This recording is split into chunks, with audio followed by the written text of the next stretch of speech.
How we doing? I hope everybody's really well. Some thoughts on Russell Brand. And I know the optics look like they're coming after him. They're coming after poor old Russ because he said some true things and now they have to find any ways and means to take him down. And we should defend him because of that. And I know they are the optics, but if we look at it from a different perspective, that Brand, who has spoken openly about his predatory behaviour in his bookie wook, in his stand-up, I mean, there's reams of evidence against him, self-incriminating mostly, because he was so proud of it, like Andrew Tate, who's also come to his defence. So we'd have to wonder, did he actually just use the truth movement, like Andrew Tate, I would say true stuff, because these guys know, these guys are adepts, they understand the situation, say a lot of true stuff as a shield against his vice world. And I think what they've got Brand on is fairly tame, considering what they could get him on, really and truly. So it's quite easy, really, to say, no, poor old Russ, they're just coming after him because of his stance on, say, vaccines, which he only said after the fact, after everybody got juiced. Then he came out, like Tucker Carlson. Then they come out after everybody's juiced, and then they start speaking out against it. So, is he contaminating the message on purpose? Is that the reason why he jumped on the truth movement wagon and said some really great stuff, but got the platform, when other people were being cancelled, when other people were being silenced and censored, he got the platform. We saw the network take shape, the Candace Owens network, the people that were backing him up. And we've seen with Candace Owens that she is a pimp and a predator, defender and apologist.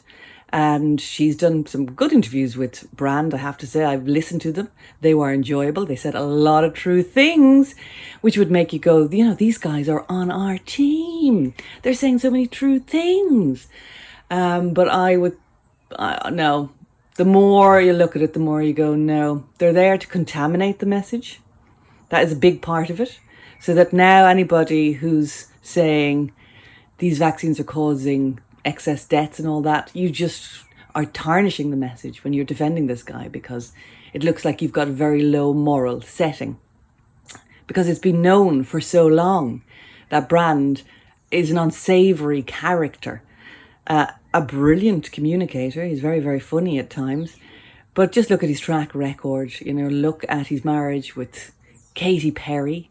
The fact that he was elevated to Hollywood, allowed to be in movies, allowed to have the platform he has, allowed to become this kind of right-wing commentator, allowed to have all the access he had over with Trump and all these, the network that we see. They're an unsavoury bunch, unfortunately. And I think the big mistake any of us ever made was saying, well, just because they say true things, just because they say stuff we agree with, they're on our team, And no, I think the messenger matters. And if the messenger is totally corrupted and contaminated, he will also contaminate the message. So it's having some kind of standards where we go, we shouldn't align ourselves with these characters too much, because they're using the truth, the objective truth, as a shield against their vice world. And they're also dragging people down with them. So it may seem unfair that Brand is being targeted, let's say, but is he guilty? Is he guilty of what he's done? Well, I mean, there's so much self-incriminating evidence against him, like Andrew Tate, who's also pleading innocence in all of this, that you'd have to say, no, these guys, these characters, they are only contaminating the message and tarnishing things that need to be said, by all means, and he's got the word out to a lot of people, for sure, as has Andrew Tate. Andrew Tate has said so much interesting, true things about the vaccine. Did he tell people not to take it? I don't remember Tate telling people not to take it. I know Brand waited till everybody was juiced, like Tucker Carlson, waited till everybody was juiced and then came out and said, oh, yeah, I didn't take it.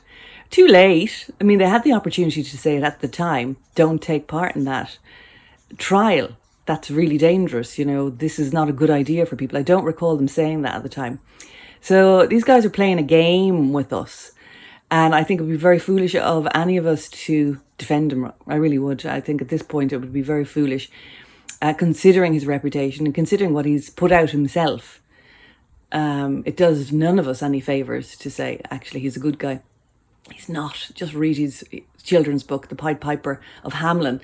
And the fact that he chose that story, he's creepy. He's a creepy crawly. I'd say he's a Satanist. He's definitely part of the club. They're definitely playing games and going out of their way to smear the message. Any which way. Is he in on it? He could be, or else it's just all part of the theatre. Whatever, I think, hang back. You know, he's used the truth movement as a shield against his own past. You could say, well, it happened 20 years ago, who cares? Well, I think, you know, if we were to really scratch the surface on Brand, I'd say it would be quite murky indeed. So, yes, back to the messenger mattering. The messenger matters. I'm afraid so. And character matters.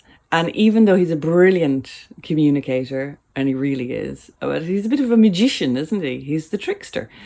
So, hang back. That's all I ever really say, isn't it? Hang back, observe, be slow to take sides, be slow to tarnish your own message by defending him. So, yeah, they're my thoughts.